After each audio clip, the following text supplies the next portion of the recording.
अस्सलामु अलैकुम। अल्हम्दुलिल्लाहि रब्बिल आलमीन वस्सलातु वस्सलामु अला रसूलिहिल करीम, अम्मा बाद।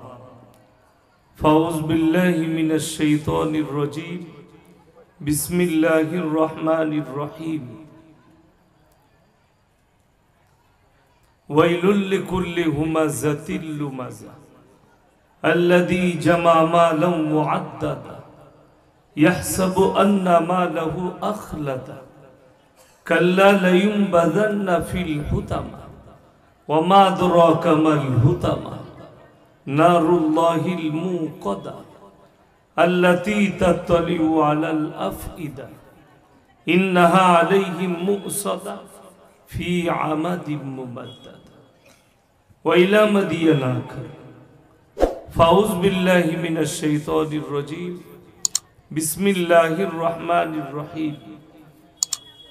इक़रा किताबक कफ़ा बिनफ़्सिका अल-यौमा अलैका हसीबा मन इहतदा फ़इन्नमा यहतदी लिनफ़्सिही व मन ضل फ़इन्नमा यदिल्लु अलैहा वला तज़िरु वाज़िरतुन विज़रा उख़रा वमा कुन्ना मुअज़्ज़िबीना हत्ता नबअस रसूला इला आखिरिल आया।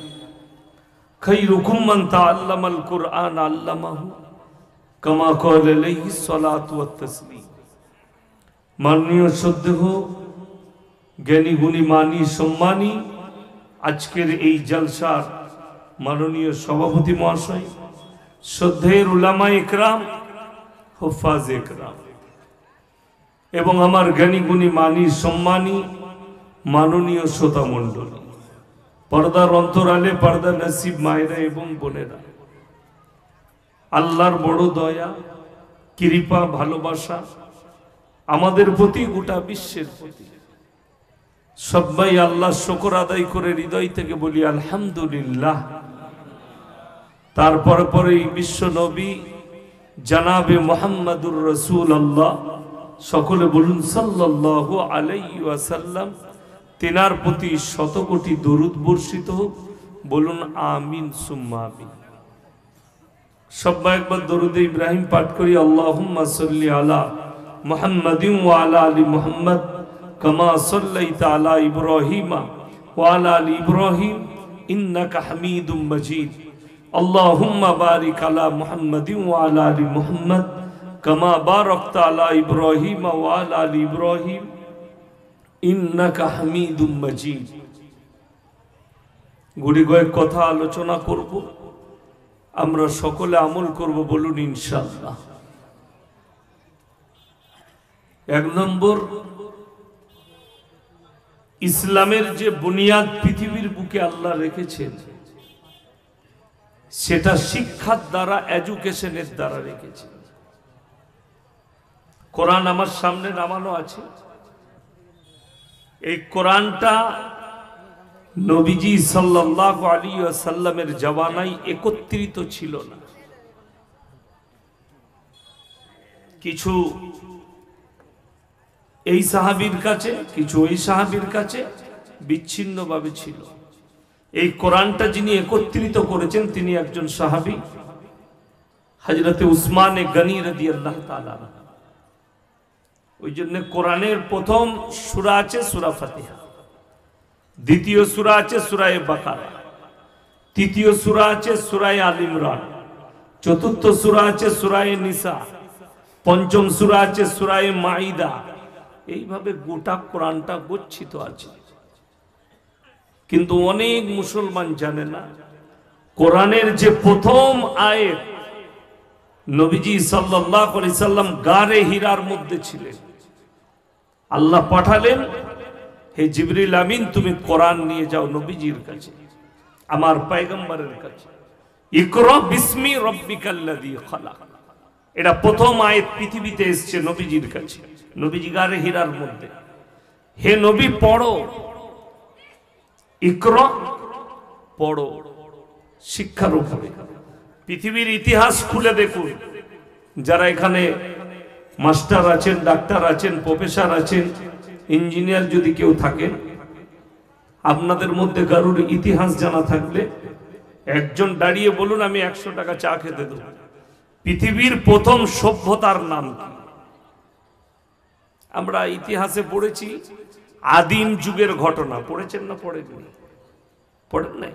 থ্রির ইতিহাসে আদিম যুগের ঘটনা লেখা আছে। মানুষ আগে বন মানুষ ছিল, গাছের ডাল অস্ত্র ছিল, দেখতে বাঁদরের মতো ছিল, পাথরে পাথরে টক্কর দিয়ে আগুন ধরাতো, গরুর কাঁচা মাংস খেত, তারপরে পুড়িয়ে খেতে শিখলো। আমি যখন স্কুলে পড়তাম মনে মনে হতো, সালা আমাদের বাপ দাদুরা বাঁদর ছিল নাকি রে, এইভাবে লিখেছে। যখন কোরআন হাদিস পড়লাম, গবেষণা করলাম, তখন বুঝতে পারলাম ইতিহাসটা যে লিখেছে এমনি লেখেনি, 14 কেজি গাঁজা খেয়ে লিখেছে। যে লিখেছে কেন? ফুল মিথ্যা বানানো গল্প। আল্লাহ সর্বপ্রথম মানুষ সৃষ্টি করেছেন হযরতে আদম আলাইহিস সালাতু ওয়াস সালাম, পৃথিবীর বুকে পাঠিয়েছে, নিজের হাতে সৃষ্টি করেছে। বাঁদর আলাদা একটা জাতি, বন মানুষ আলাদা আল্লাহর একটা মখলুক সৃষ্টি। এখনো জঙ্গলে বন মানুষ আছে। আপনি কলকাতায় গেলে, আলিপুর চিড়িয়াখানায় গেলে বন মানুষ দেখতে পাবে। এতদিন ভরে রেখেছে আলিপুর চিড়িয়াখানায়, এত লোক ঘুরতে আসছে, এত লোক ঢিল মারছে, এখনো পর্যন্ত মালটা মানুষ হলো না, ওই রকমই রয়ে গেল। আর হারামখোর লিখেছে বন মানুষ থেকে মানুষ হয়েছে। কি বুঝলেন? তো পৃথিবীর প্রথম যে সভ্যতা, সেই সভ্যতার নাম হচ্ছে মিশরের মুসলিম সভ্যতা। জোরে বলুন সুবহানাল্লাহ। যারা অন্ধভক্ত আছে তারা শুনলে আমাকে গাল দিবে। আমি কাদিকে অন্ধভক্ত বলি, সবাই জানে। যারা বুঝবে তারা বুঝে যাবে। যারা বলছে হিন্দুস্তান সে মুসলমান কো ভগা দেंगे, যারা বলছে মুসলমান কো हटा देंगे दुनिया से, ये तुम्हारा खौफ है और खौफ ही रह जाएगा, ये कभी पूरा नहीं हो सकता। আমাদের দেশে অনেক বক্তা আছে। আমি কালকে 24 পরগনায় ছিলাম, আবার কালকে 24 পরগনায় আছে। তো দেখবেন 24 পরগনার, হাওড়ার, বাংলাদেশের অনেক বক্তা আছে। নাম দেয় পেপারে, কাগজে নাম উঠে, চতুর্বেদী, পঞ্চম বেদী, অষ্টম বেদী বক্তা। কি বুঝলেন? দিয়ে কানে হাত দিয়ে বয়ান করছে, ভারতে আমরা কেউ মুসলমান ছিলাম না, জন্মগত সবাই আমরা হিন্দু থেকে কলমা পড়ে মুসলমান হয়েছি। পেলি কোথায় ও নিজেও জানে না, হারামখোর কোথায় পেয়েছে, লোকের মুখে শুনেছে, বয়ান করে দিচ্ছে। স্টাডি করো কোরআন হাদিসের, ভারতের ইতিহাসকে স্টাডি করো, তাইলেই বুঝতে পারবে। পৃথিবীর হিস্ট্রিকে পড়ো, বুঝতে পেরে যাবে। আর আমরা সকলে জানি পৃথিবীর প্রথম মানবের নাম কি বাবা? কথা বলেন না? আদম আলাইহিস সালাম। এই বক্তারাই বলে বেড়ায় ভগবান গড, ঈশ্বর আল্লাহ এক। আর অনেক মুসলমান মনে করে তাহলে এরকম বক্তা না হলে হয়, সবগুলি দিলে ভগবান গড, ঈশ্বর আল্লাহ এক। এখানে যতগুলো শিক্ষিত লোক বসে আছে, আমি চ্যালেঞ্জ ছুড়ে বললাম, আল্লাহর কসম খেয়ে বলছি, আল্লাহ শব্দর স্ত্রীলিঙ্গ নাই। জোরে বলুন না সুবহানাল্লাহ। আল্লাহ শব্দের স্ত্রীলিঙ্গ নাই, ভগবান শব্দর ভগবতী স্ত্রীলিঙ্গ, ঈশ্বরের ঈশ্বরই, গডের গডই, কিন্তু আল্লাহর স্ত্রীলিঙ্গ নাই। আল্লাহ এক এবং অদ্বিতীয়। কোরআনে হাদিসে কোন জায়গা থেকে কোন বাপের বেটা মৌলবি যদি দেখাতে পারে যে ভগবান যে, আল্লাহ সে, গড যে, আল্লাহ সে, আমি জীবনে আর বক্তব্য দেব না। আমি মাদ্রাসার ক্লাস করি, কাল থেকে মাদ্রাসারই ক্লাস করি। আমার মুসলমান ভাই, এটাই অনেকজন জানে না। আদম আলাইহিস সালাতু ওয়াস সালাম হচ্ছে পৃথিবীর প্রথম সৃষ্টি আল্লাহ ইনসান হিসাবে। আল্লাহ রেখেছিলেন কোথায়? জান্নাতে। জান্নাত হচ্ছে পবিত্র জায়গা। কি জায়গা বললাম? পবিত্র জায়গায়। এই রাত্রেতে আপনাদিকে মাদ্রাসাওয়ালারা খাওয়াইছে নাকি আমি জানি না, আমি কিন্তু এখনো কিচ্ছু খাইনি। গরমের দিন এখানে এসে দেখলাম তাপমাত্রা অনেকটা কম আমাদের বর্ধমানের থেকে। আমার বাড়িতে তাপমাত্রা 43-44 ডিগ্রি। আমার বর্ধমানে পানাগড়ের কাছাকাছি, পানাগড়ে 46, পুরুলিয়ায় 46। বলা হয়েছে আর এক সপ্তাহের মধ্যে 50 ঠেকবে পুরুলিয়া, বাঁকুড়া, পশ্চিম মেদিনীপুর, পশ্চিম বর্ধমান বাড়বে। কিন্তু আমি এখানে যখন ভেঙে এলাম ইটাহারের পর থেকে, তখন আমার গাড়িতে শো করছে 26 ডিগ্রি সেলসিয়াস বাইরের তাপমাত্রা, মানে কমে গেল তাপমাত্রা। আমার ভাই, আমরা যারা রাত্রিতে খাই, সকালবেলায় পায়খানা করতে হয় না, হয় না বাবা? হয়। আপনি পানি পান করবেন 1 ঘন্টা, 2 ঘন্টা, 3 ঘন্টা, 4 ঘন্টা, 5 ঘন্টা, তার মধ্যে আপনাকে এই কিডনি দুটো যেটা দিয়েছে, এগুলো ফিল্টার মেশিন শরীরের ভিতরে ফিল্টার করে আপনাকে প্রস্রাব করা। সহি রিওয়ায়াত শুনে যান, জান্নাতীদের জন্য আল্লাহর কাছে এমন একটা উপহার আছে, সেই উপহারটা হচ্ছে জান্নাতে তো খানা খাবেন আপনি, গলা পর্যন্ত খাবেন, আলহামদুলিল্লাহ বলবেন, হজম হয়ে যাবে। আবার খাবেন, আবার আলহামদুলিল্লাহ বলবেন, হজম হয়ে যাবে। কিন্তু পায়খানার প্রয়োজন পড়বে না, আল্লাহ অটোমেটিক গায়েব করবেন। জোরে বলুন সুবহানাল্লাহ। দুনিয়া এবং আখিরাত কতটা আল্লাহ পার্থক্য করেছে। আপনি পানি পান করবেন জান্নাতে, লিটার লিটার পানি খাবেন, আল্লাহর কসম প্রস্রাবের প্রয়োজন হবে না, অটোমেটিক গায়েব। সেটা জান্নাত, এটা দুনিয়া, দুটোর মধ্যে বহুত আল্লাহ পার্থক্য দিয়েছেন। সেটা আসল জায়গা, পবিত্র জায়গা। আল্লাহ হযরত আদম আলাইহিস সালাতু ওয়াস সালামকে বললেন, তোমার যেটা ইচ্ছা তুমি সেটা খাও, যতগুলো ফলের গাছ আছে, ফ্রুটের গাছ আছে, খাও, কিন্তু এই একটা গাছের ধারে পাশে যাবে না। আদম আলাইহিস সালাতু ওয়াস সালাম তিনি কি করলেন? ভুল করে বসলেন আর সেই গাছের ফল খেয়ে ফেললেন। যেমনি খেয়েছে, আদম আলাইহিস সালাতু ওয়াস সালামকে পায়খানা লেগে গেছে। আল্লাহ, মুঝে পাখানা লাগ গয়া। আল্লাহ বললেন, ইয়ে হামারা জান্নাত হ্যায়, আর জান্নাত আমার পবিত্র, তোমাকে বেরিয়ে যেতে হবে জান্নাত থেকে। আদম আলাইহিস সালাতু ওয়াস সালামকে আল্লাহ সর্বপ্রথম হিন্দুস্তানের মাটিতে, পৃথিবীর বুকে নামিয়েছিলেন। জোরে বলুন সুবহানাল্লাহ। আমাদের দেশে একটা বাবা বেরিয়েছে, বাবা, তার নাম হচ্ছে বাগেশ্বর ধাম বাবা। সুন্দর দেখতে, ভালো বক্তব্য, লোকের কুণ্ডলি বলে দিচ্ছে, লোকের কুণ্ডলি বলে দিচ্ছে। কাগজ দেখে এরকম করে কাগজ ধরছে,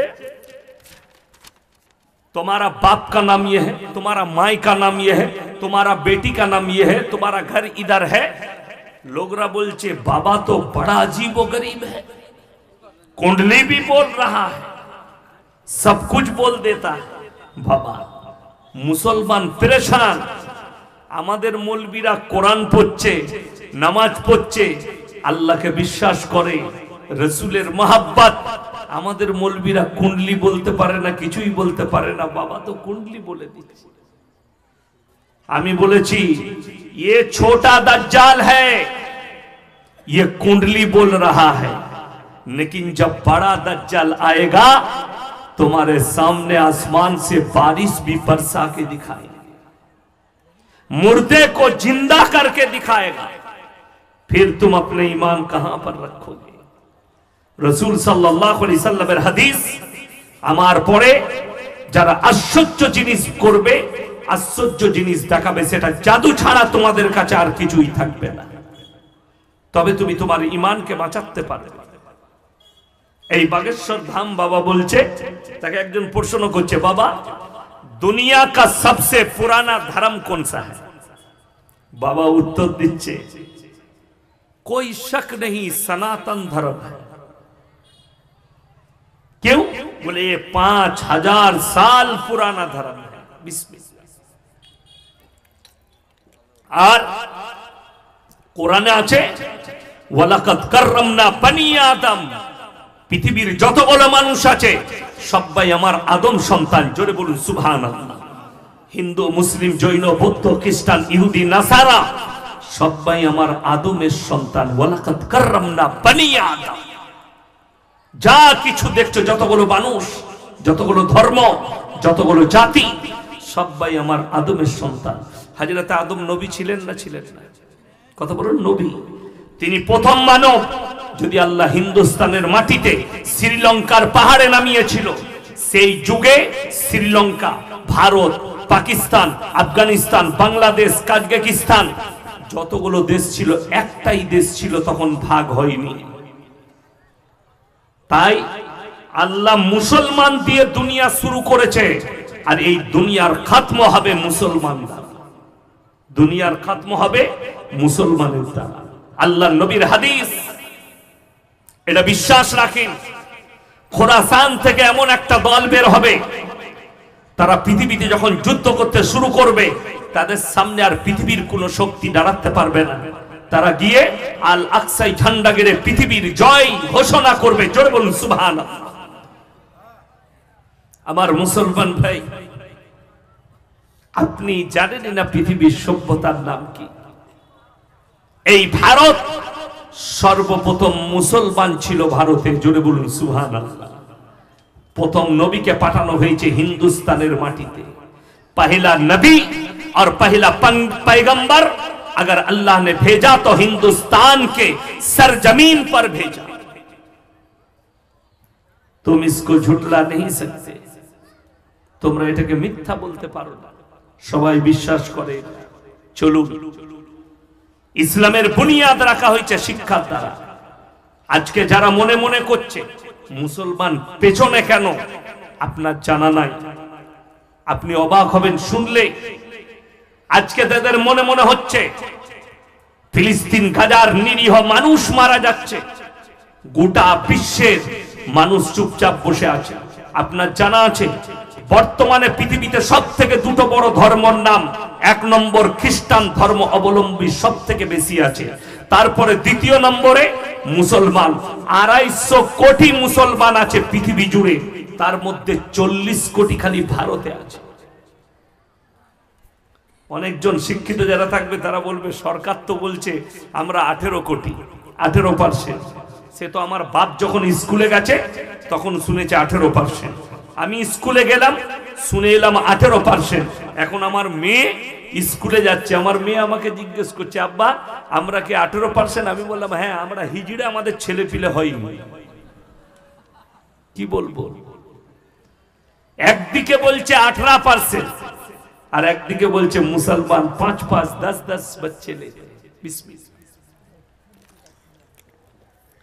যে শিক্ষিত মুসলমানদের অভিযোগ আছে যে মুসলমান 10-10 बच्चे लेते हैं, যে মুসলমান গুয়ার গুলো শিক্ষিত হওয়ার পরে আমাদের মৌলবীদের দিকে আঙ্গুল তুলছে, তোমার বাপ-দাদার দিকে আঙ্গুল তুলছো যে তারা অশিক্ষিত, যে তারা 6টা, 7টা, 8টা, 10টা করে বাচ্চা নিয়েছে। যারা বলছেন তাদেরকে আমি একটা প্রুফ দিয়ে যাচ্ছি।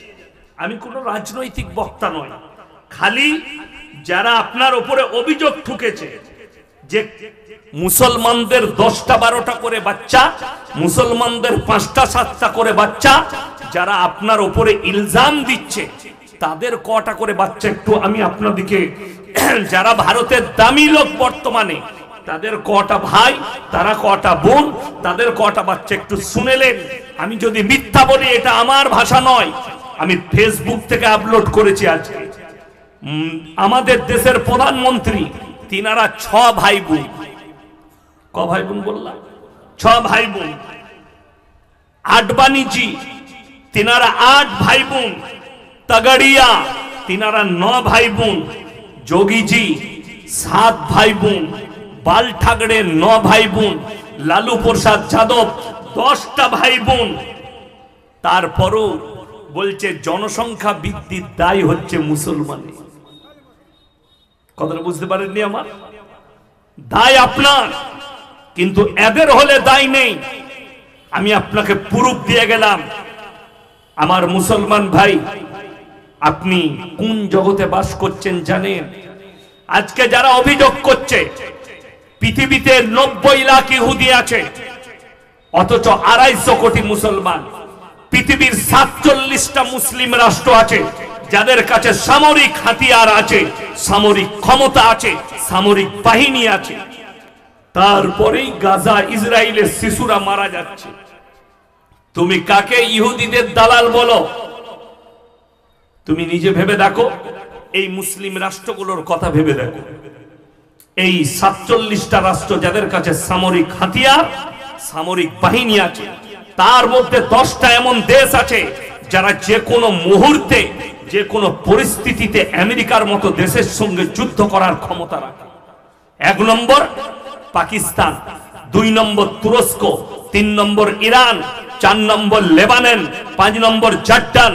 এই দেশগুলোর কাছে এমন বাহিনী আর অস্ত্র শস্ত্র আছে, এরা যে কোনো সময় আমেরিকার মতো দেশের সঙ্গে যুদ্ধ করার ক্ষমতা রাখে।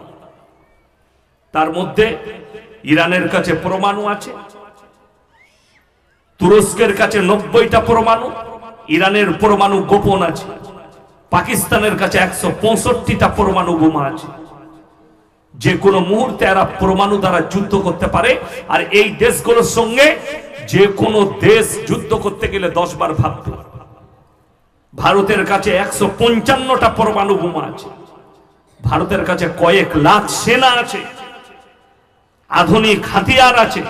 এদের সঙ্গে যুদ্ধ করতে গেলে অনেক দেশকে ভেবে চিনতে তারপরে লাগতে হবে, পেরে উঠবো কিনা।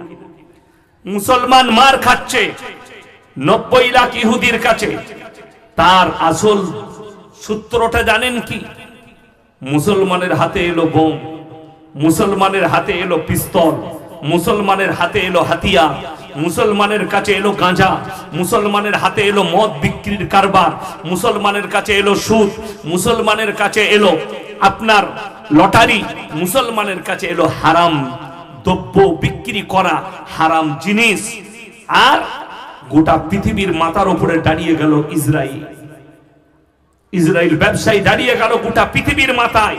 তারা কলমের দ্বারা, শিক্ষার দ্বারা দাঁড়িয়েছে, অথচ রাসূল সাল্লাল্লাহু আলাইহি সাল্লামের হাত দ্বারা কলমের আবিষ্কার হয়েছে পৃথিবীর বুকে। আল্লামা বিল কালাম, হে নবী, আমি কলমের সাহায্যে তোমাদেরকে শিক্ষা দিয়েছি। জোরে বলুন সুবহানাল্লাহ। আজকে মুসলমান পিছিয়ে, এখানে এতগুলো মানুষ বসেছে। কালকে আমি 24 পরগনায় জলসা করতে বসেছি, জানেন কটা লোক? 50টা লোক। কটা বললাম? 50টা।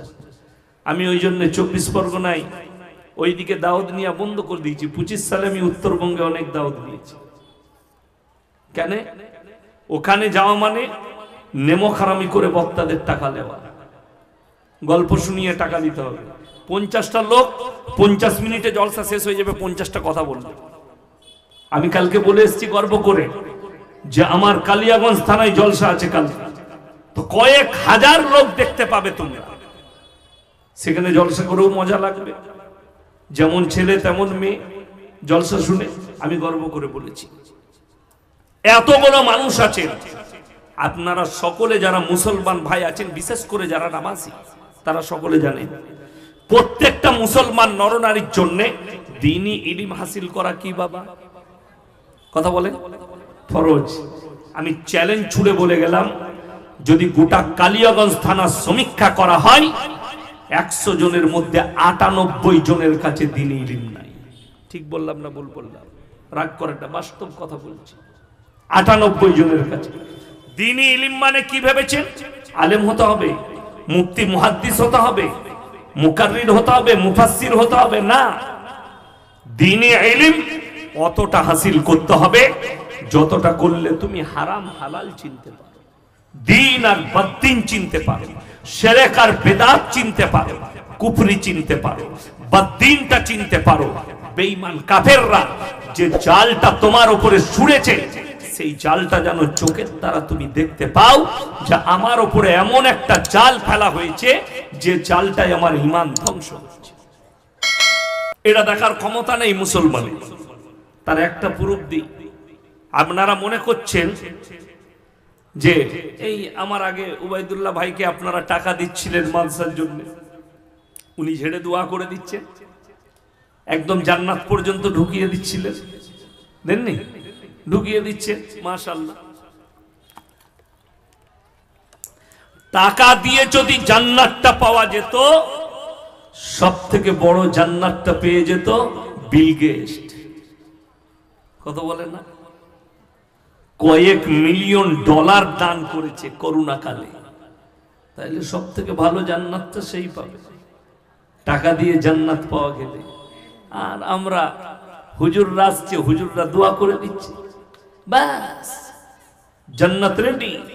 কিন্তু তোমার জানাই নাই, দোয়া কবুলিয়াতের জন্য হালাল খাবার জরুরি।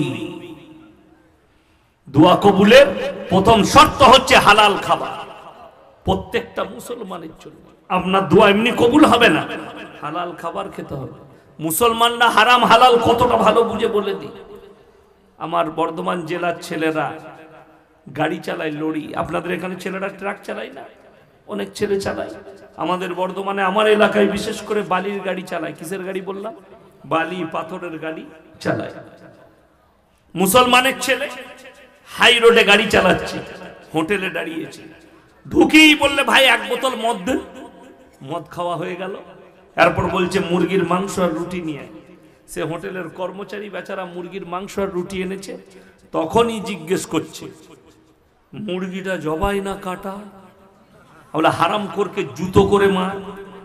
যে মদ খেলো তার আর ওইটা জিজ্ঞেস করে লাভ আছে যে কাটা না গোটা?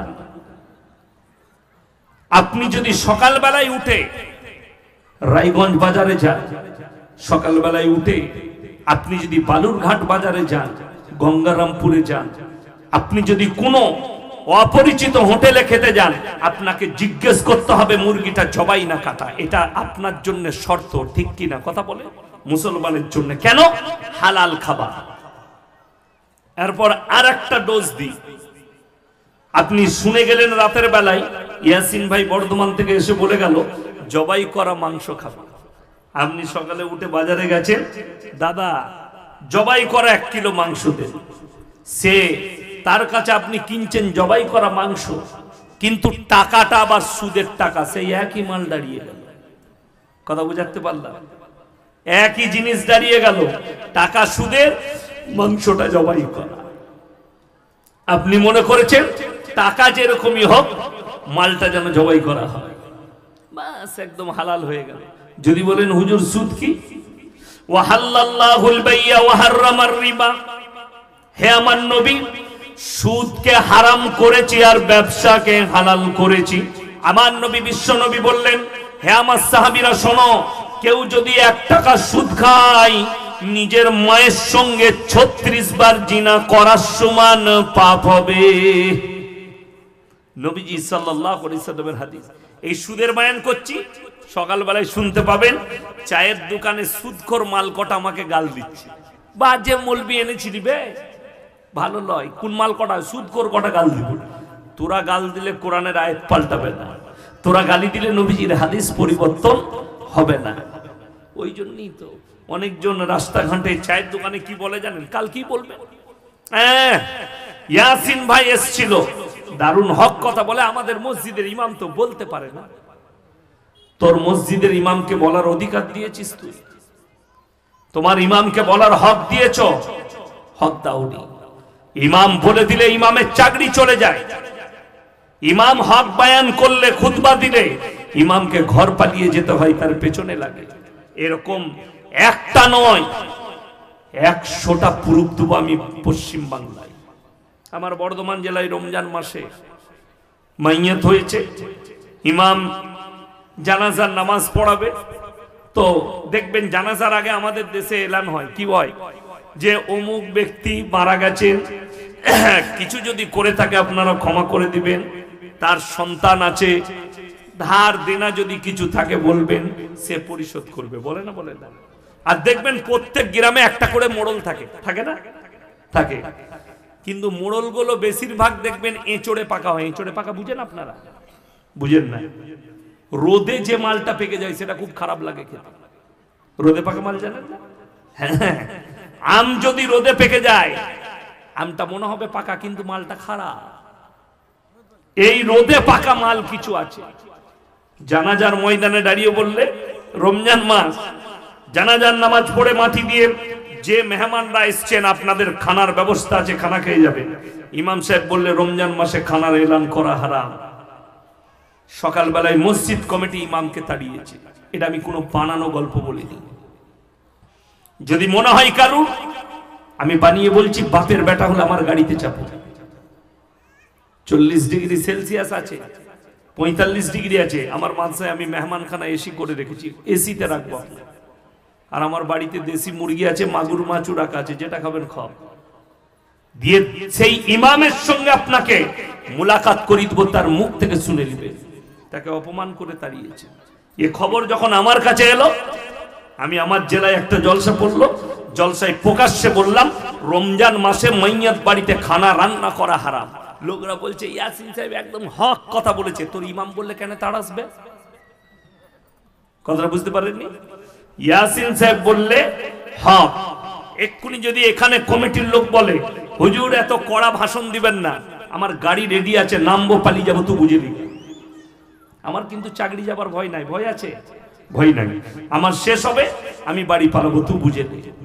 যেখানে আসবো আমি এই কড়া ভাষাই বলবো, এইটাই বলবো। যদি শুনতে মন যায় দাওয়াত দিবে, না হলে দিও।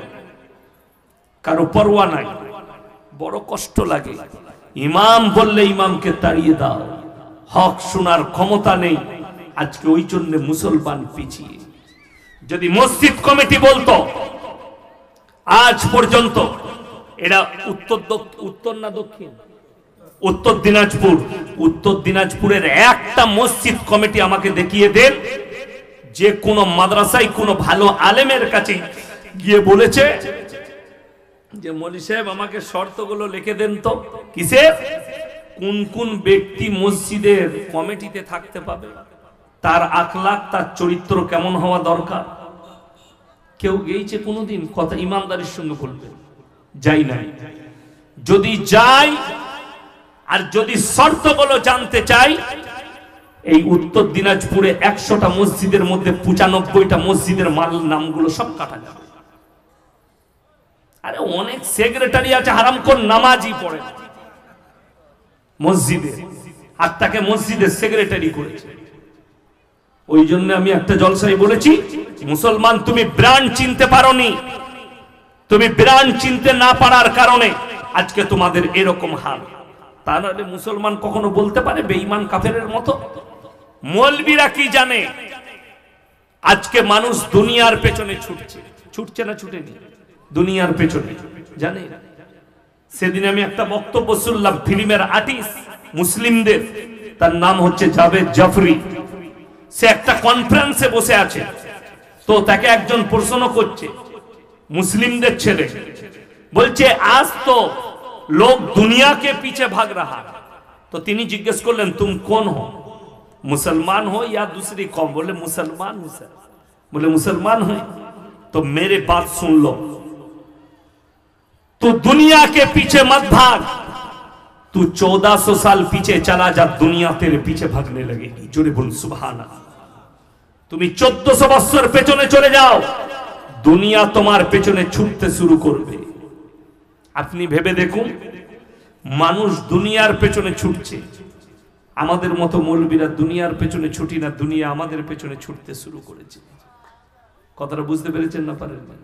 আমরা দুনিয়ার পেছনে নয়, দুনিয়া আমাদের পেছনে ছুটতে শুরু করেছে। আমি 11 তারিখে মুম্বাই যাব, প্রোগ্রাম আছে। 11ই মে। 21 মে যাব আমি সুরাট, প্রোগ্রাম আছে। ঘুরে এসে যাব লখনৌ। আমার এখন থেকে ইনভাইট হয়ে গেছে, কার বাড়িতে কোন বেলায় খাবো। দাওয়াত দিচ্ছে বড় বড় সেটরা, হুজুর আমার বাড়িতে এই বেলায় খাবেন। আজকে লখনৌর কথা বললাম, একজন হুগলি ডিস্ট্রিক্টের মানুষ, সে বললে হুজুর এক বেলা আমার বাড়িতে সময় দিতে হবে। কোন টাইমে খাবে আপনি বলুন? না আমাদের কাছে করোড় টাকা আছে, না আমরা মিলিয়ন মিলিয়ন ডলারের মালিক।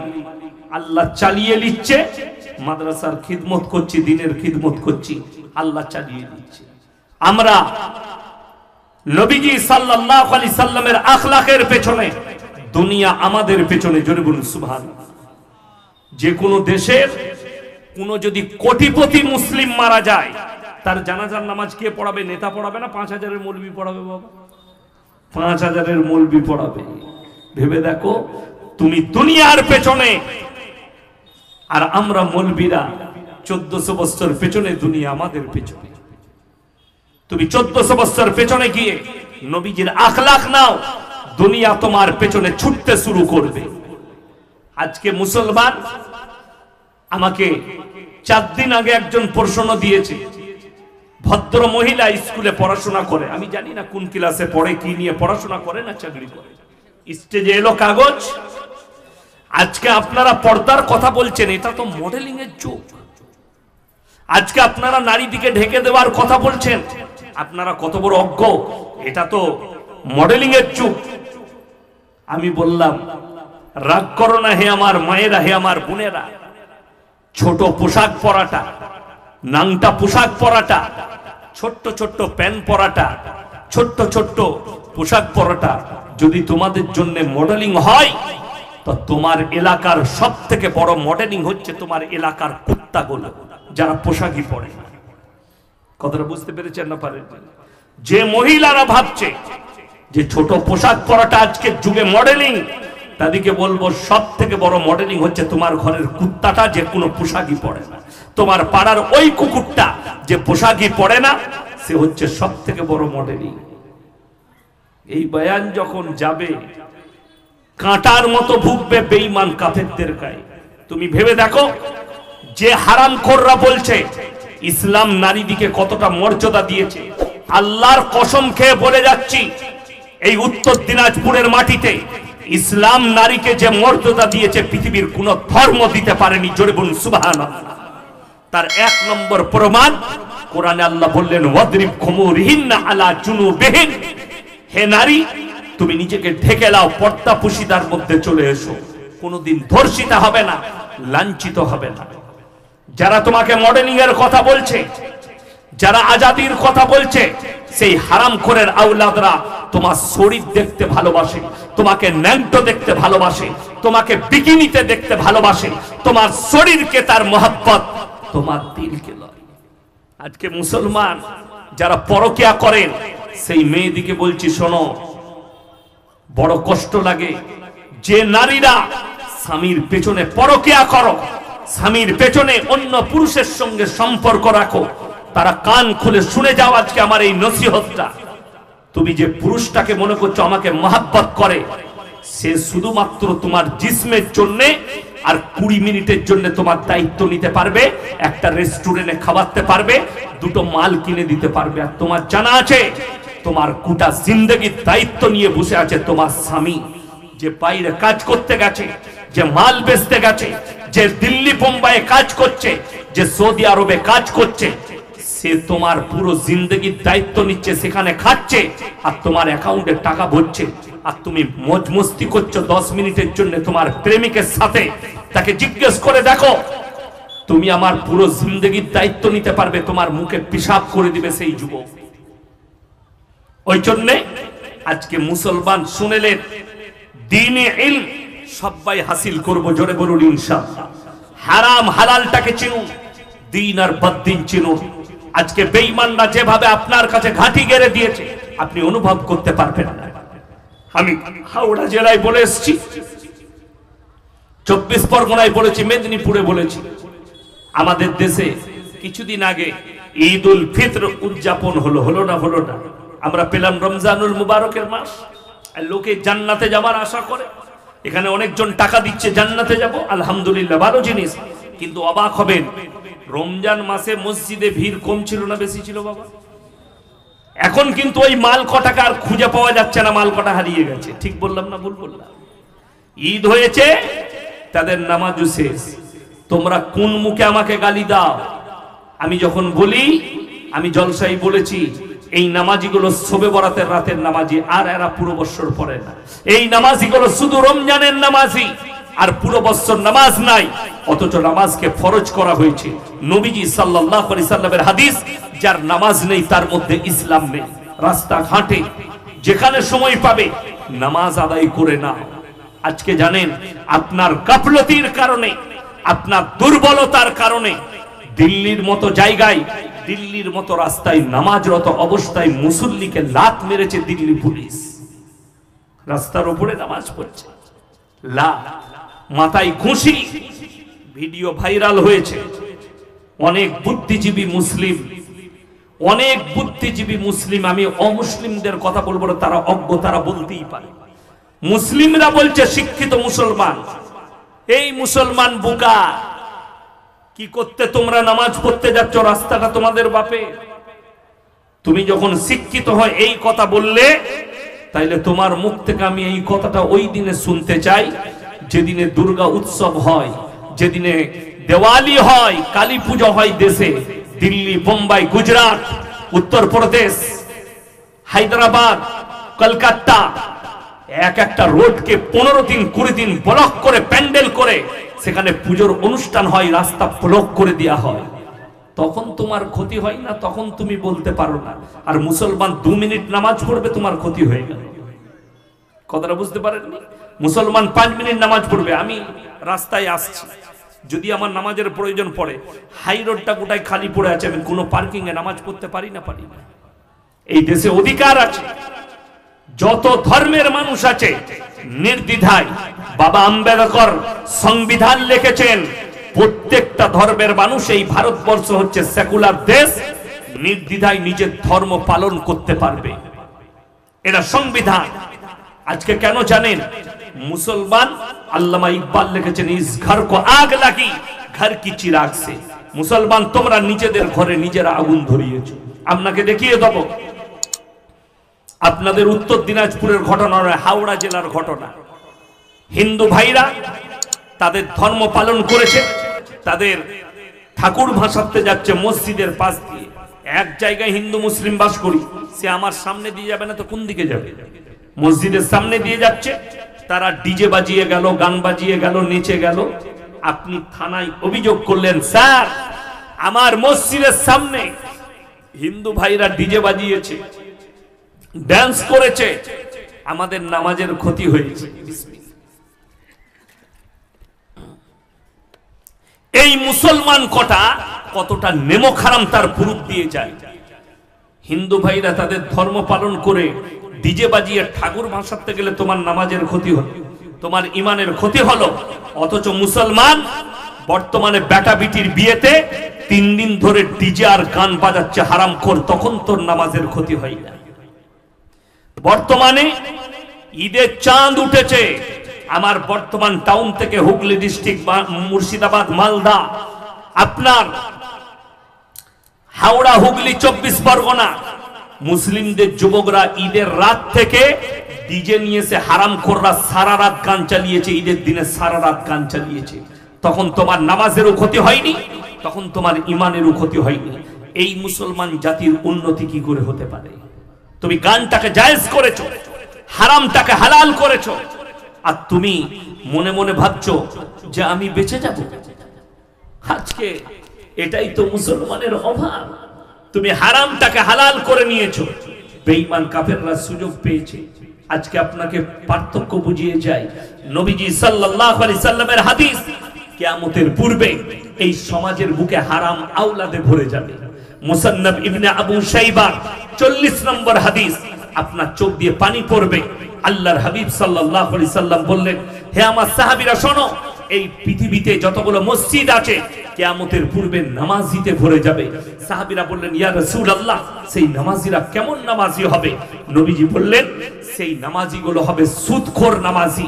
তারা সুদ খাবে আর নামাজ পড়বে মসজিদ ভর্তি করে, আর বড় বড় অট্টালিকা বাড়ি বানাবে, বড় বড় শপিং মল বানাবে। মুসান্নাফ ইবনে আবু শাইবার হাদিস। আপনার চোখ দিয়ে পানি আসা দরকার। যারা মনে মনে ভাবছেন নামাজি বাড়বে না, কিয়ামতের পূর্বে মসজিদগুলো নামাজিতে ভর্তি হয়ে যাবে, কিন্তু ইমানদার নামাজি থাকবে না। আজকে যারা আমার বাপের বয়সী আছে তারা জানে এমন একটা যুগ গেছে এই পৃথিবীতে, আমার বাপ দাদুদের যুগটা, মানুষ অভাবে ছিঁড়া জামা পরতো। ঠিক বললাম না ভুল বললাম? ছিঁড়া জামা, অভাবে কাপড় থাকতো না। আরে জামা সেলাই করে তোমার দাদরা ঈদের নামাজ পড়েছে, অভাব, পয়সা নেই। আজকের শয়তান গুলো, কিছু আমাদের যুবক বেরিয়েছে, হারামখোর কটা স্বভাবে ছিঁড়া জামা পরছে। ঈদেতে নতুন প্যান্ট কিনে নিয়ে এসছে রায়গঞ্জ থেকে, দিয়ে বাড়িতে বেলেটে করে ফাড়ছে। মা বলছে ফাড়ছিস কেন? বলে তুই বুঝবি রে, ডিজাইন। ঠিক বললাম না ভুল বললাম? যেখানে জলসায় যাচ্ছি, জলসার শেষে হুজুর সেলফি তুলবো, হুজুরকে ভালোবাসি, আমাদেরকে ভালোবাসি, ফটো তুলবো, মোবাইল নিয়ে হাজির। সেলফি তুলছে আমার, আর চুল কাটছে শুয়োরের মাথার মতো। ঠিক বললাম না? চুল কাটছে আমার, ফটো তুলছে আমার, পোশাক পরিচ্ছদ পরছে ফিল্মের নাচনেওয়ালার মতো, হারামখোরদের মতো পোশাক। অনেক মুসলিম যুবক ফিল্মের আর্টিস্টদের দেখে কানে বালি পরছে, হাতে বালা পরছে। শুনে রেখে দে, বুখারী শরীফের হাদিস। আল্লাহর হাবিব সাল্লাল্লাহু আলাইহি সাল্লাম রিওয়ায়াত করলেন, বর্ণনা করলেন, হে আমার সাহাবীরা শোনো, কিয়ামতের দিনে দুজনের দিকে আমার আল্লাহ তাকাবেন না। একজন হচ্ছে ওই ব্যক্তি যে পুরুষ নারীর মতো নিজের রূপ ধারণ করে, তাকে কিয়ামতের দিনে বলা হবে তুমি নারীর রূপ ধারণ করে দেখাও। বলবে আল্লাহ আমি অক্ষম। আল্লাহ বলবে জাহান্নামে প্রবেশ করো। তার দিকে আমার আল্লাহ তাকাবেন না। আর ওই নারী, যে নারী নিজের শরীরের পোশাক পরিচ্ছদ চলাফেরা পুরুষদের মতো করে, যে মেয়েরা জিন্সের প্যান্ট গেঞ্জি পরে, পুরুষদের মতো চুল কাটে, ওই নারীরাও জাহান্নামে যাবে। কিয়ামতের দিন আমার আল্লাহ তাকিয়ে দেখবেন না। আজকে বেঈমান কাফের আপনার দ্বারা পাপ করিয়ে নিচ্ছে, অথচ নাম পাল্টিয়েছে। আপনি জানেন, আজকে আমি এখানে এসেছি, এখানে ইনি আমার বায়োডাটা বললেন, কি বললেন, কি বললেন, খালি আমার ডিগ্রি গুলো কোথা থেকে এসেছি অতটা।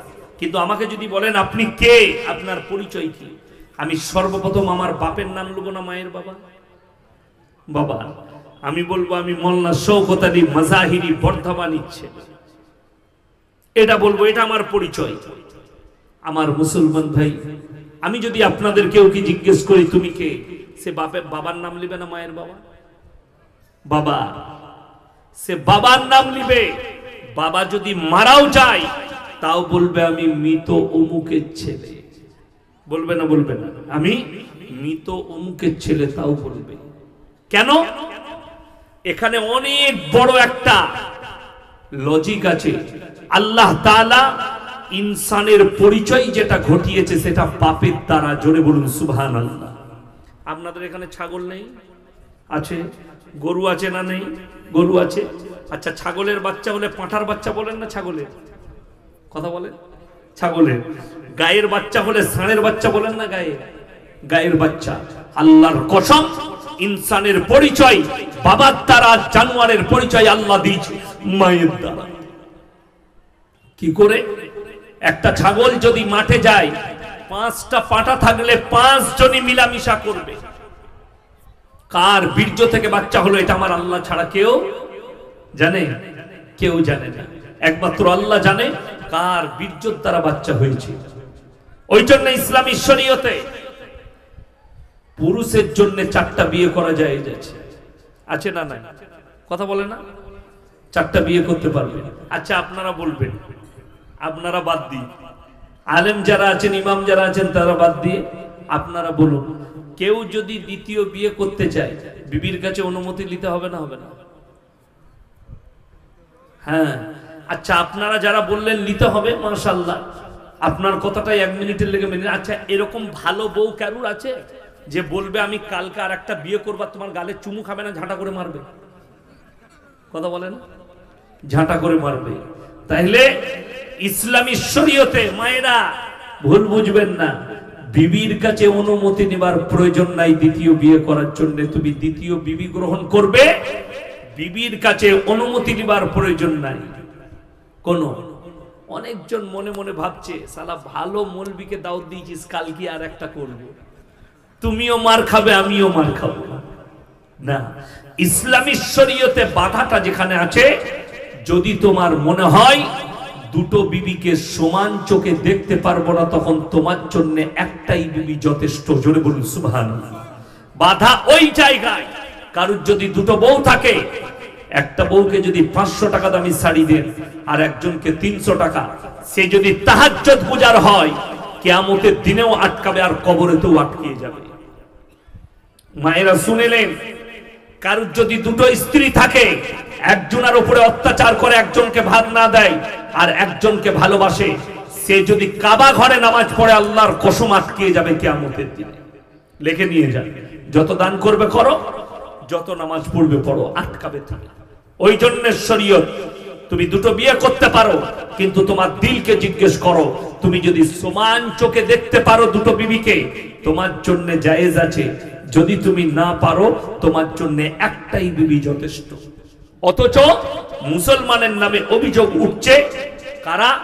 এক শ্রেণীর হারামখোর মিডিয়া, এক শ্রেণীর নেতা, তারা আমাদের উপরে দায়িত্ব চাপাচ্ছে মুসলমান 4 বিবিয়া রাখতে। এখানে আসল কথাই বলে দিই, এখানে যতজন আছে বর্তমানে 4টা বউ কার আছে? একজন হাত তুলে বলুন, একটাও পাওয়া যাবে? যাবে না। আপনাদের কথা ছেড়ে দিন, এখানে 3 জন আমরা বসে আছি, আমাদের 3 জনকে, আমার তো একটাই, বাকি ইনাদের ব্যাপারটা আপনারা জানবেন, ঠিক কিনা কথা বলে? দিল্লি কা লাড্ডু जो खाएगा वो भी पछताएगा, जो ना खाएगा वो भी पछताएगा। একটা বিবি নিয়ে ঝামেলা শেষ নাই, আবার দুটো বউ, আবার 4টা বলছে। মুসলমান 4 বিবি রাখবে। আল্লাহর হাবিব সাল্লাল্লাহু আলাইহি সাল্লাম 11টা বিবাহ করেছেন, তার মধ্যে 10টা বিধবাকে। বেঈমান কাফের আর কিছু অশিক্ষিত মুসলমানদের মধ্যে শিক্ষিত মূর্খ আছে, সেই কুয়ার গোবিন্দগুলো বলছে আল্লাহর নবী কেন 11টা বিবাহ করলেন? যদি এটা অপরাধ হয়, এটা আমার মুখের ভাষা না। যদি কোনো অমুসলিম ভাই আমার বক্তব্য শুনছেন কিংবা ইউটিউবে শুনবেন, আমি কোনো ধর্মকে নিয়ে আলোচনা করি না, কিন্তু মুসলমানদের উপরে ইলজাম চেপেছে, নবীজির উপরে ইলজাম চাপছে, কেন 11টা বিবাহ করলেন? নবীজি যদি 11টা বিবাহ করে অপরাধ করে থাকে, যারা অপরাধী বলছে, একজন হিন্দু ভাইদের পণ্ডিত, আমার মোবাইলে তার বক্তব্য আছে, তিনি বলছেন, তিনাকে একজন প্রশ্ন করছে, এরকম আপনাদের মতো লোক বসে আছে, তিনি বক্তব্য দিচ্ছেন, তাকে প্রশ্ন করছে মাইক নিয়ে একজন, कि बाबा श्री किशन जी के कितने बीबियां थी? তিনি উত্তর দিচ্ছেন 16,108 বিবিয়া থি। কত বললাম? 16,108টা বউ। কার? শ্রী কিষণ জি। আপনারা বলুন 11টা বেশি না 16,108টা বেশি? কথা বলে না? 16,108টা বেশি। চলুন, আল্লাহর হাবিব সাল্লাল্লাহু আলাইহি সাল্লাম বয়স মাত্র 25 বছর, তিনি প্রথম বিবাহ করলেন একজন বিধবাকে, মা খাদিজাতুল কুবরা রাদিয়াল্লাহু তাআলা আনহা। 10টা বিধবাকে বিয়ে করেছেন। এই ভারতবর্ষের যারা সনাতনী আছেন তাদেরকে অনুরোধ করে যাচ্ছি, আপনি আপনার ধর্মগুরুকে জিজ্ঞেস করুন। আমার জানা মতে, আমি যতটুকু জেনেছি, এমন একটা প্রথা ছিল, সেই প্রথাটার নাম হচ্ছে সতীদাহ প্রথা। স্বামী মারা গেলে সেই চিতার মধ্যে স্ত্রীকে জ্বালিয়ে দেওয়া হতো জ্যান্ত অবস্থায়। রাজা রামমোহন রায় বায়োডেটা মুহাম্মদ সাল্লাল্লাহু আলাইহি সাল্লাম নবীজির জীবনী পড়ে দেখলেন, নবীজি 10টা খালি বিধবাকে বিয়ে করেছেন। কোরআনে আছে, তোমাদের যদি ইচ্ছা যায় তোমরা জিনায় লিপ্ত হয় না, কোন বিধবাকে পছন্দ হলে তাকে স্ত্রী রূপে গ্রহণ করো, তার মধ্যেও আল্লাহ খায়ের বরকত রেখেছে। জোরে বলুন সুবহানাল্লাহ। আমার মুসলমান ভাই, রাজা রামমোহন ভাই বললেন, পৃথিবীর যিনি শ্রেষ্ঠ ব্যক্তি, পৃথিবীর যিনি শ্রেষ্ঠ মানব, হযরত মুহাম্মদ মুস্তাফা সাল্লাল্লাহু আলাইহি সাল্লাম, ইসলামে যখন বিধবাকে একটা স্থান দেওয়া হয়েছে যে সে বেঁচেও থাকতে পারে, দ্বিতীয় বিবাহ করার অনুমতি ইসলামী শরীয়ত যখন দিয়েছে, আমাদের ধর্মে কেন হবে না? সতীদাহ প্রথা বন্ধ করলেন রাজা রামমোহন রায়। আমার জানা নাই, আমি যতটুকু পড়েছি জেনেছি ততটুকু বললাম। আমার মুসলমান ভাই, হট করে ইসলামের উপরে কেউ আঙ্গুল তুলে দিবেন না, ফট করে কেউ কোন মৌলবীর উপরে আঙ্গুল তুলে দিবেন না যে এই মৌলবীটা 2টো বিয়ে করেছে। আপনাকে জানতে হবে, 2টো বিবির সঙ্গে যদি সে সমান চোখে দেখে, কোন অপরাধী সে করেনি, এটা মাথায় রাখবে। আজকে বড় কষ্ট লাগে, মুসলমান 2টো বিয়ে করলে অপরাধী, মুসলমান 2টো বউ রাখলে অপরাধী, অথচ হারামখোর যারা অভিযোগ করছে সেই হারামখোররা ঘরে একটা বউ রেখেছে আর বিনা বিয়েতে 4টা রেখেছে, যাদের সঙ্গে দিনরাত জিনা করছে। কেউ হোটেলে গিয়ে, কেউ শপিং মলে গিয়ে, কেউ রুম ভাড়া নিয়ে, পার্কে গিয়ে হারামখোররা জিনা করছে বিনা বিয়েতে। আর একটা মুসলমান আলেম হোক কিংবা সাধারণ হোক, সে হালাল রূপে বিয়ে করে দুজনের সঙ্গে ঘর করছে। এটা যদি না জায়েজ হয়, তুই একটা পতিতালয়ে মেয়ে রেখেছিস, এটা কি করে জায়েজ হবে? আমি একজন নেতার বক্তব্য শুনলাম, যদিও সে মুসলিম নেতা হায়দ্রাবাদে, से मीडिया के बोलचे आप मुसलमान के बारे में यह कहती है कि मुसलमान 2-2 शादियां करते हैं, लेकिन आप ये क्यों नहीं बोलते? बोले मैंने तो एक एमपी से मिला एयरपोर्ट में, जब उनके साथ दिल्ली में मिला तो उनका बीबी बोले कि ये कौन है? बोले भाभी जी है आपका, तो ये भाभी है। फिर मैंने हैदराबाद एयरपोर्ट में देखा तो वहां पर दूसरा कोई लड़की थी उसके साथ, तो मैंने बोला ये कौन है? वो अगर भाभी थी तो ये कौन है? कदर बुझते पारेन? ये लबर है, लबर। बड़ कष्ट लागे मुसलमान, कारुर कथाय कान दिबेन ना। আপনি সব সময় কান দিবেন যে আপনার আখলাক চরিত্র হবে রাসূল আকরাম সাল্লাল্লাহু আলাইহি সাল্লামের আখলাকের সঙ্গে মিল খাবে, পৃথিবীর কারোর সঙ্গে নয়। যারা আপনাকে ভুল বুঝাচ্ছে তাদের দিকে রুজু হবেন না, আপনার ব্রেনটাকে রাখুন কোরআন হাদিসের দিকে, রাসূল আকরাম সাল্লাল্লাহু আলাইহি সাল্লামের আখলাকের দিকে। বেঈমান কাফেররা শুনেলেন আল্লাহর নবী জনাবে মুহাম্মদুর রাসূলুল্লাহ সকলে বলুন সাল্লাল্লাহু আলাইহি সাল্লাম, তিনি বলে গিয়েছেন হারাম আওলাদে ভরে যাবে।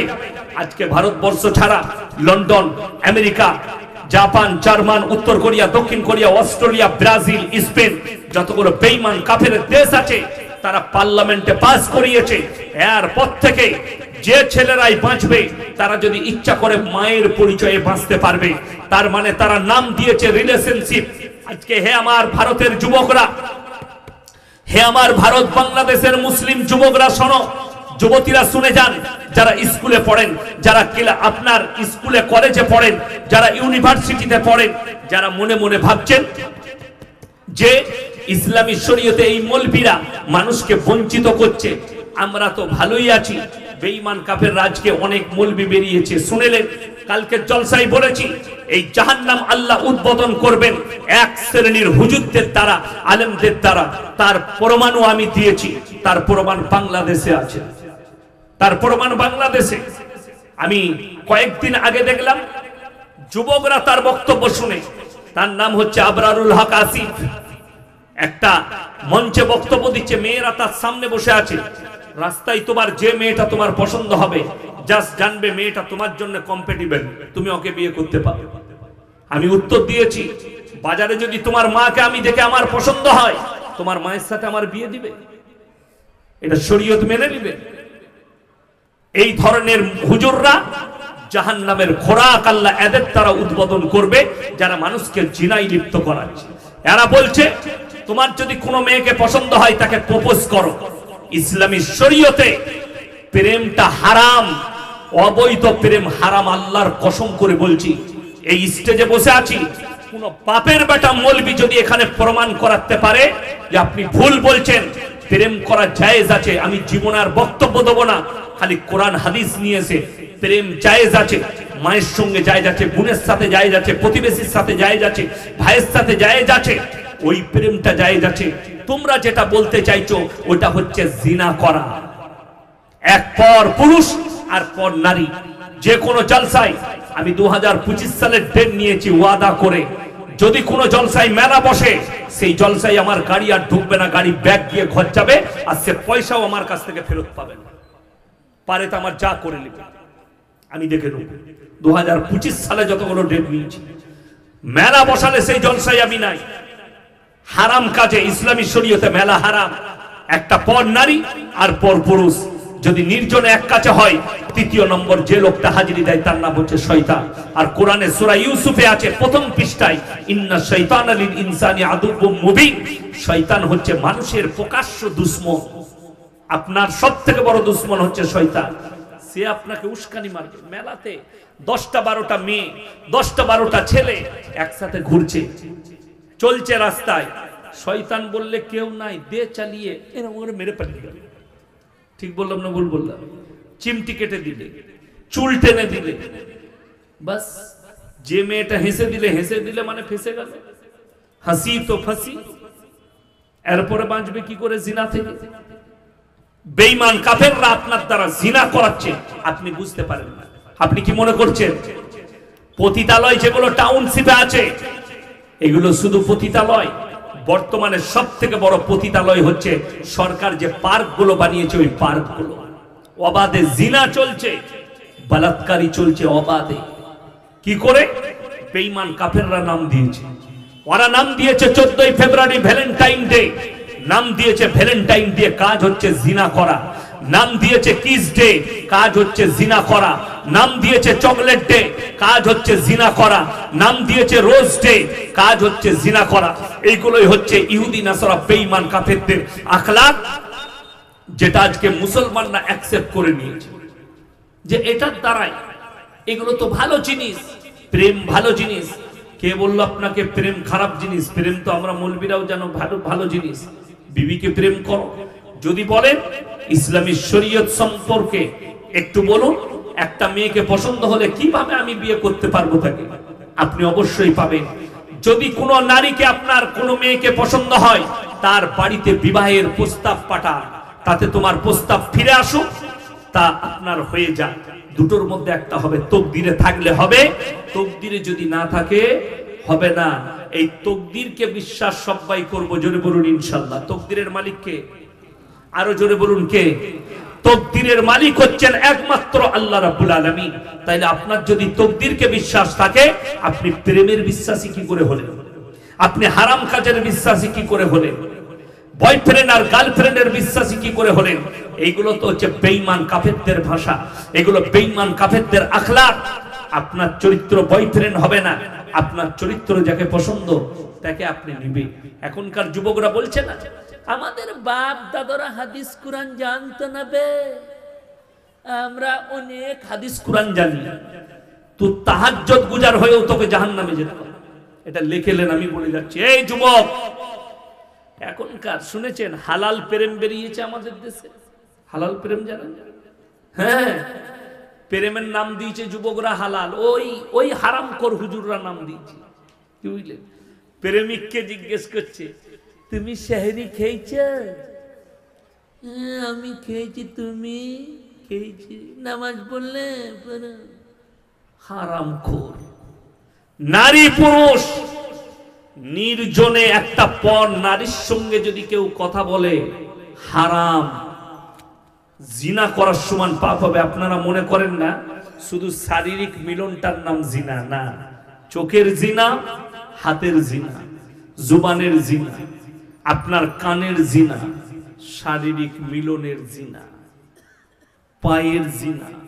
যে পা দ্বারা আপনি জিনা করতে যাচ্ছেন, ওই জন্য কোরআন বড় ডেঞ্জার আয়াত অবতীর্ণ করেছেন আল্লাহ রাব্বুল আলামিন, ওয়ালা তাকরাবুজ জিনা ইন্নাহু কানা ফাহিশা ওয়া সাআ সাবিলা। হে নবী বলো, ব্যভিচার করা তো দূরের কথা, যে রাস্তায় ব্যভিচার হয় সেই রাস্তার ধারে পাশে যাতায়াত করো না।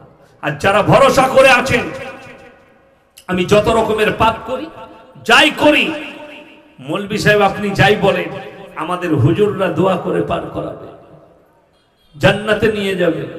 যদি এই জলসা কমিটির লোক মনে করে আমরা যত ধরনের পাপ করার করব, কিন্তু ইয়াসিন সাহেবকে যখন দাওয়াত করে এনেছি, নিশ্চয় ইনি আমাদেরকে জান্নাতে নিয়ে যাবে। আমার আগে উবাইদুল্লাহ ভাই দোয়া করছিল না, জান্নাতে আল্লাহ ভালো জান্নাতের মাকাম দাও, মাকাম দিয়ে দিলে আপনি মনে মনে করলেন সালা জান্নাতে ঢুকেই গেলাম। কিন্তু আপনার জানা আছে জান্নাতে আপনি ঢুকবেন গাঁজা খেয়ে, মদ খেয়ে, বেনামাজি হয়ে, বদ্দিন হয়ে, শিরকের উপরে ঢুকে, মুশরিক হয়ে।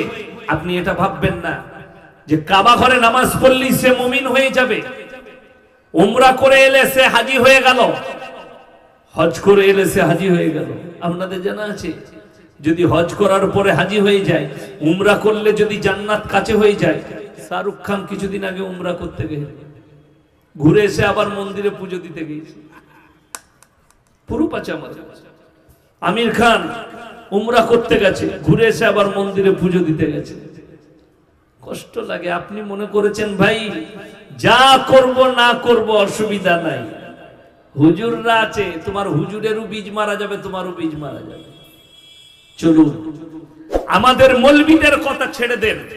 পৃথিবীর বর্তমানে, পৃথিবীর আদি থেকে অন্ত পর্যন্ত যিনি হচ্ছেন সৃষ্টির শ্রেষ্ঠ, তিনি হচ্ছেন হযরত মুহাম্মদ মুস্তাফা। সকলে বলুন সাল্লাল্লাহু আলাইহি ওয়াসাল্লাম। এই সব থেকে দামি লোক। হাদিসে আছে নবীরা যে দোয়াটা করতেন আল্লাহ কবুল করে নিত। ঠিক কি না কথা বলে? হ্যাঁ, কিন্তু আপনাকে বলে দিই, আবার কোরআনে আছে নবীদের দোয়াকেও আল্লাহ ফেরত দিয়েছে। নবীদের দোয়াকেও ফেরত দেওয়া হয়েছে, ঘুরিয়ে দেওয়া হয়েছে। যদি বলেন দলিল কোথায়? বুখারী শরীফের হাদিসে আছে আল্লাহর নবী জনাবে মুহাম্মদুর রাসূলুল্লাহ সাল্লাল্লাহু আলাইহি ওয়াসাল্লামের কাছে খবর এসেছে, ইয়া রাসূলুল্লাহ, ইয়া হাবিবাল্লাহ, আপনার চাচা যান যেন অসুস্থ অবস্থায় আছে, যে কোনো সময়ই মারা যেতে পারেন। নবীজি ছুটে চাচার বাড়িতে গেল, চাচার হাতটা ধরে বললেন, চাচা একবার কলমাটা পড়ে নাও, আমি আল্লাহর কাছে তোমার জন্য কেঁদে কেঁদে ক্ষমা চাইব। নবীজি চাচার উত্তর হচ্ছে, আমি যদি বার্ধক্যে কলমা পড়ি লোকে বলবে মৃত্যু ভয়ে কলমা পড়েছে, আমি কলমা পড়তে পারবো না। আল্লাহ আয়াত পাঠিয়ে দিলেন, নবীজির কাছে জিবরিল আমিনকে পাঠালেন, ইন্নাকা লা তাহদি মান আহবাবতা ওয়ালাকিন্নাল্লাহা ইয়াহদি মান ইয়াশা। হে আমার বিশ্ব নবী, পৃথিবীর মানুষকে বলো হিদায়াতের দপ্তরটাই আমার আল্লাহর হাতে, আমি তোমার হাতে দিইনি। তুমি যাকে ইচ্ছা করো তাকে কলমা পড়াতে পারো না, আমার ইচ্ছা নেই তোমার চাচা কলমা পড়তে পারবে না। নবীজি চাচা যান দুনিয়া ছেড়ে চলে গেলে, এরপরে নবীজি আবার আল্লাহর কাছে দোয়া চাইতে লাগলেন, ক্ষমা। বিসমিল্লাহ, আলহামদুলিল্লাহ। কিসের ক্ষমা? আল্লাহ তুমি আমাকে যতদিন না নিষেধ করছো, আমি আমার চাচার জন্য কেঁদে কেঁদে ক্ষমা চাইব। আল্লাহর নবী ক্ষমা চাইতে লাগলেন চাচার জন্য আল্লাহর কাছে কেঁদে কেঁদে, আল্লাহ তুমি আমার চাচাকে ক্ষমা করে দাও। ইয়া আমার হিতাকাঙ্ক্ষী চাচা, আল্লাহর হাবিব সাল্লাল্লাহু আলাইহি সাল্লামের চাচা যান, তিনি বলেছিলেন, হে আমার ভাইপো, আমি যতদিন বেঁচে আছি তোমার শরীরে কেউ হাত লাগাতে পারবে না, তুমি নির্দ্বিধায় ইসলামের প্রচার করে যাও। সেই চাচা চলে গেছে, নবীজি আল্লাহর কাছে ক্ষমা চাইতে লেগেছে। এরপরে আল্লাহ রাব্বুল আলামিন আবার জিবরিল আমিনকে পাঠালেন, আমার নবীকে বলে দাও, মা কানা লিন নবী ওয়াল্লাযীনা আমানু আইয়াস্তাগফিরু লিল মুশরিকিন ওয়ালাউ কানু উলি কুরবা। এখানে আল্লাহ শুধু নবীকে নসিহত করলেন না, নবী এবং মুমিন তোমরা দুজন শোনো, যারা বেঈমান মুশরিক কাফের হয়ে মারা গেছে তাদের জন্য দোয়া করতে পাবে না, যদিও তারা তোমাদের নিকটতম আত্মীয় হয়। আল্লাহ নিষেধ করলেন। আপনি হাজী সাহেব, আপনি তাহাজ্জুদ গুজার, কিন্তু বেটা মদের ফাঁটিতে জীবন কাটিয়ে মারা গেছে, দোয়া করার রাস্তা নেই। আপনি তাহাজ্জুদ গুজার, মা তাহাজ্জুদ গুজার, বেটা নাস্তিকতার উপরে জীবন কাটিয়ে মারা গেছে, দোয়া করার রাস্তাই নেই। আপনি দোয়া করতেই পাবেন না তাদের জন্য। এমন কি যারা ধর্মে বিশ্বাসী নয়, আল্লাহকে বিশ্বাস করলো না, তাদের জন্য শুনেলেন জানাজার নামাজটাও পড়া যাবে না, দাফন কাফনও করা যাবে না। যদি বলেন কি করব, রাস্তায় ফেলিয়ে দাও, নদীর কিনারায় ফেলিয়ে দিয়েছো, তাকে কুকুরে খা। দাফন কাফন হয় মুমিনদের জন্য, ইমানদারের জন্য, বেঈমান কাফেরের জন্য নয়। আমার মুসলমান ভাই, এটা একজন নবীর কথা শোনালাম। আল্লাহ দোয়াকে ফেরত দিলেন, দোয়া করতে পাবে না, বন্ধ করো। তোমার চাচা আমাকে বিশ্বাস করেনি, আমার নবীকে বিশ্বাস করেনি, এটা এক নম্বর গেল। দ্বিতীয় নম্বর, এমন একজন পয়গম্বর যিনি নিজের চোখেতে নিজের সন্তানের মৃত্যুর তাণ্ডব দেখেছেন, তিনি হচ্ছেন হযরতে নূহ নবী। হযরতে নূহ নবী নিজের চোখে তাণ্ডব দেখেছেন। কার? নিজের সন্তানের মৃত্যু। আল্লাহর কাছে আল্লাহ বললেন, তুমি তোমার কওমকে অনুরোধ করো, তিনি অনুরোধ করছেন, আমি বিনীত অনুরোধ জানাচ্ছি, হে আমার কওম, আমার আল্লাহকে বিশ্বাস করো। এই দুনিয়াতে যত মূর্তির উপাসনা, গাছের উপাসনা যেগুলো দেখছেন, এগুলো শুরু হয়েছে নূহ নবীর জামানা থেকে। 5000 বছর আগে বাগেশ্বর ধাম বাবা বলেছেন, হ্যাঁ, নূহ নবীর জামানা থেকে শুরু হয়েছে দেবদেবীর উপাসনা, আল্লাহ ব্যতীত অপরের উপাসনা, পাথরের উপাসনা, সূর্যের উপাসনা, পানির উপাসনা, চন্দ্রের উপাসনা। এটা নূহ নবীর জামানা থেকে। নূহ নবী অনুরোধ করলেন, আমি বিনীত অনুরোধ জানাচ্ছি, হে আমার কওমের লোক, তোমরা আমার আল্লাহকে বিশ্বাস করো, তা না হলে আল্লাহ কঠিন আযাবে মুবতালা করবে। নূহ নবীর সন্তান এবং তার কওম বলল, তোমার আল্লাহ আমাদেরকে কেমন আযাব দেবে? বললে, আমার আল্লাহ মুষলধার আর বৃষ্টি দিয়ে তোমাদিকে বন্যায় ডুবাবেন। সঙ্গে সঙ্গে নূহ নবীর ছেলে কিনান বলছে, তোমার আল্লাহকে বলে দাও, তোমার আল্লাহ যদি বন্যা দেয়, এমন উঁচু জায়গায় চেপে যাব যেখানে তোমার আল্লাহর পানি আর পৌঁছাবে না। নাউজুবিল্লাহ বলেন। হায় হায় হায়, কপাল ফুলল যারা মনে করছেন আল্লাহর আযাব এলে পালিয়ে যাব, আল্লাহ আযাব দিলে আমরা বেরিয়ে যেতে পারবো। তারা কান খুলে শুনে যান, কোরআন সূরা আরাফ প্রথম পৃষ্ঠা, ওয়া কাম মিন ক্বরিয়াতিন আহলাকনাহা ফাজাআহা বাসুনা বায়াতান আও হুম কাইলুন।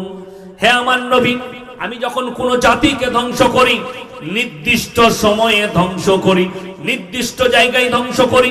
ওয়া কাম মিন ক্বরিয়াতিন আহলাকনাহা, যখন তারা গভীর নিদ্রায় থাকে, রাত্রিতে কিংবা দ্বিপ্রহরে মানে দুপুর বেলায় আমার আযাব তাদেরকে অ্যাটাক করে, পালাবার কোনো রাস্তা খুঁজে পাবে না।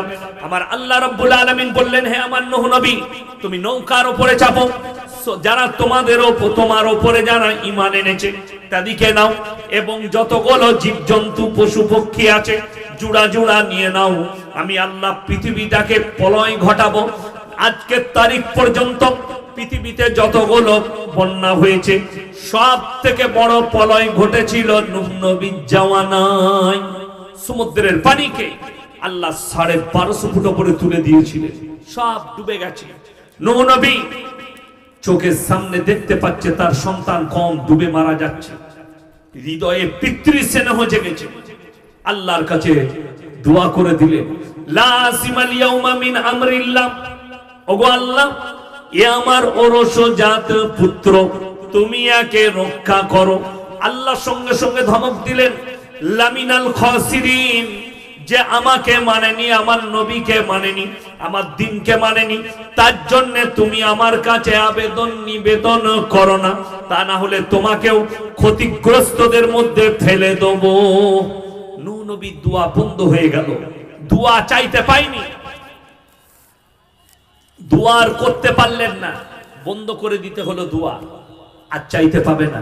হে আমার মুসলমান ভাই, আপনি অবাক হবেন, কষ্ট লাগবে আপনার, মনে হবে আমার বেটা তো মদের ভাটিতে জীবনটা কাটিয়ে দিল।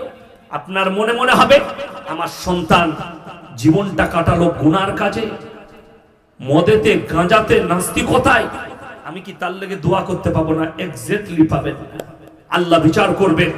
আর তুমি যদি দোয়া করে যাও, করো, তুমি কিয়ামতের দিনে বুঝতে পারবে তোমার দোয়া ব্যর্থ। সেদিনে আল্লাহ ব্যর্থ করে দিয়েছেন, তোমার দোয়া কাজে লাগেনি, আর কাজে লাগবে না। যারা মনে মনে ভাবছেন এই মৌলবীরা কাজে আসবে, এই হুজুররা কাজে আসবে, আজকে আপনাদের কাছে আমি যে জলসা করতে এসেছি, আমার আগে উবাইদুল্লাহ ভাই, উনি যদিও আমার বন্ধু মানুষ, কিন্তু আমার সাথী যে মাদ্রাসায় পড়েছে, মেমারি মাদ্রাসায়, ওখানে আমার অনেকগুলো সাথী উস্তাদ আছে, শিক্ষক। ও মেমারি মাদ্রাসায় পড়াশোনা করেছে উবাইদুল্লাহ ভাই। তো আমার একজন বন্ধু আছে সাথী কারি সাহেব, তেনার কাছে পড়াশোনা করেছে। আর অনেক দিন থেকে ওনার আব্বা খুব ভালো মানুষ ছিলেন। তো দেখুন, আমরা দুজন এসছি, আমাদের সঙ্গে আপনাদের দুটো সম্পর্ক, একটা সামাজিক, একটা ধার্মিক শরীয়তের সম্পর্ক। সামাজিক সম্পর্ক হচ্ছে আপনারা শ্রোতা, আমরা বক্তা, ঠিক কিনা কথা বলেন? আর যেটা শরীয়তের সম্পর্ক, নবীজি বলেছেন এক মুমিন আর এক মুমিনের ভাই ভাই, এতটুকু সম্পর্ক। কিন্তু বাপ আর বেটার সম্পর্ক হচ্ছে রক্তের সম্পর্ক, মা আর বিটির সম্পর্ক রক্তের, স্বামী আর স্ত্রীর সম্পর্ক অন্তরঙ্গ সম্পর্ক, ভাই আর বোনের সম্পর্ক রক্তের। কোরআনকে জিজ্ঞেস করো এরা কে কতটা কিয়ামতের দিনে কার কাজে আসবে? রক্তের সম্পর্কের মানুষগুলো। কোরআন বলছে ইয়াউমা ইয়াফিরুল মারউ মিন আখি ওয়া উম্মিহি ওয়া আবি ওয়া সাহিবাতিহি ওয়া বানি লিকুল্লি ইমরিইন মিনহুম ইয়াউমাইদিন শানুন ইউগনি। হে আমার নবী, পৃথিবীর মানুষকে বলো কিয়ামতের দিনটা এত ডেঞ্জার হবে, স্বামী স্ত্রীর কাছে ছুটে যাবে, স্ত্রী বলবে দুনিয়াতে আমার কোনো স্বামী ছিল না, স্বামী বলবে স্ত্রী ছিল না, বাপ বলবে বেটা ছিল না, বেটা বলবে বাপ ছিল না, মা বলবে বিটি ছিল না, বিটি বলবে মা ছিল না। কেউ কারুর জন্য যাররা পরিমাণ বোঝা বহন করবে না। এটা কিয়ামতের ময়দান, কেউ কারুর জন্য এতটুকু বোঝা বহন করবে না। কোরআনে অপর জায়গায় আছে আতিহিম ইয়াউমাল কিয়ামতি ফারদা, जबकि लोग हमारे सामने आएंगे अकेले अकेले आएंगे। हे मेरे रसूल, दुनिया के लोगों को कह दो कि हमारे सामने तुम अकेले अकेले आओगे। आतिहिम यौमल कियामती फरदा, তোমরা একা একা আসবে, সঙ্গে তোমাদের কেউ থাকবে না, নিজের নিজের আমল নিয়ে যাবে। আল্লাহ কিয়ামতের দিনে নারী পুরুষ উভয়কে বলে দিবেন ইকরা কিতাবাক কাফা বিনফসিকা ইয়াউমা আলাইকা হাসিবা। তোমরা নিজের মুখে নিজের হিসাব দাও, আমল নামাটা পড়ে শোনাও, কোথায় কত মিনিটে কত সেকেন্ডে কোথায় পাপ করেছো সব পাই টু পাই লেখা থাকবে। ওই জন্য প্রত্যেকটা মুসলমান ভাইকে বলবো হাত তুলে বলুন আজ থেকে নামাজ কেউ ছাড়বো না। জোরে বলুন ইনশাআল্লাহ। হাত তুলে জোরে বলুন ইনশাআল্লাহ। অনুরোধ করে বলে যাচ্ছে নামাজ ছাড়বেন না, নামাজ অবশ্যই পড়ুন। রমজান মাসে পড়লেন, রমজানের পরে নামাজ ছেড়ে দিলেন, এ কত দুঃখজনক কষ্টজনক একটা মুসলমানের জন্য। চায়ের দোকানে 3 ঘন্টা আড্ডা দেয়, নামাজের জন্য বলে বলে ভাই সময় হচ্ছে না, তোমার নামাজের সময় হচ্ছে না, অথচ তুমি 3 ঘন্টা আড্ডা দিচ্ছ। এরপরে লাস্টে বলবো আপনি যে আল্লাহ আপনাকে মাল দিয়েছে, সম্পদ দিয়েছে, আপনাকে জান দিয়েছে, প্রাণ দিয়েছে, আপনি জানেন আপনি কিসের মূল্য দিচ্ছেন? আজকে বিশ্বাস করুন, আপনি যদি হিসেব করেন আপনার এক একটা মানুষের পৃথিবীতে কতটা, যদি টাকায় হিসেব করেন কতটা মূল্য হতে পারে। আপনি যদি একটা চোখ কিনতে যান, চোখ 60 থেকে 80 লক্ষ টাকা লাগবে চোখ কিনতে গেলে, তাহলে চোখের কতটা মূল্য হতে পারে? আপনি সাধারণ লোক একটা চোখ কিনতে পারবে? চোখটা আল্লাহ ফ্রি দিয়েছে, 1 টাকাও লাগে না। একটা কিডনির দাম হচ্ছে 10 থেকে 12 লক্ষ টাকা, আপনাকে 2টো কিডনি দিয়েছে আল্লাহ, ফ্রি দিয়েছে। লিভারের দাম 1.5 থেকে 2 কোটি টাকা আল্লাহ ফ্রি দিয়েছে আপনাকে। হার্ট, একটা হার্ট যদি পরিবর্তন করতে চান কয়েক কোটি টাকা লাগবে। যদি বাঁদরের কেউ হার্ট লাগাতে যায় কয়েক কোটি টাকা। আপনি ভেবে দেখুন আল্লাহ আপনার শরীরের পার্টসের কত দাম দিয়েছে, তাইলে আপনার কাছে যে টাকাটা আছে আপনি কি করে ভাবছেন এই টাকার মূল্য বেশি? তার থেকে তোমার মূল্য বেশি। ওই জন্য আল্লাহ যে টাকা দিয়েছে, 3টে ব্যক্তি যদি তোমাদের কাছে হাত পাতে জীবনে হাত ফিরাবে না। কটা বললাম? কথা বলেন কটা? 3টে। ওয়া আতিদাল কুরবা হাক্কাহু ওয়াল মিসকিন ওয়া ইবনাস সাবিলি ওয়া লা তুবাদদির তাবদীরা। হে আমার নবী বলে দাও, 1 নম্বর তোমাদের কাছের গরিব, ওয়া আতিদাল কুরবা, তোমাদের কাছের গরিব যদি হাত পাতে হাতকে ফিরিও না। 2 নম্বর ওয়াল ইয়াতামা ওয়াল মাসাকিন, এতিম আর মিসকিন যদি হাত পাতে তাদের হাতকে ফিরিও না। ওয়াবনাস সাবিলি ওয়া লা তুবাদদির তাবদীরা, আর মুসাফির যদি তোমাদের কাছে হাত পাতে তাদের হাতকে ফিরিও না। আজকের এই জলসায় সবথেকে বড় মুসাফির আমি, ঠিক কিনা কথা বলেন?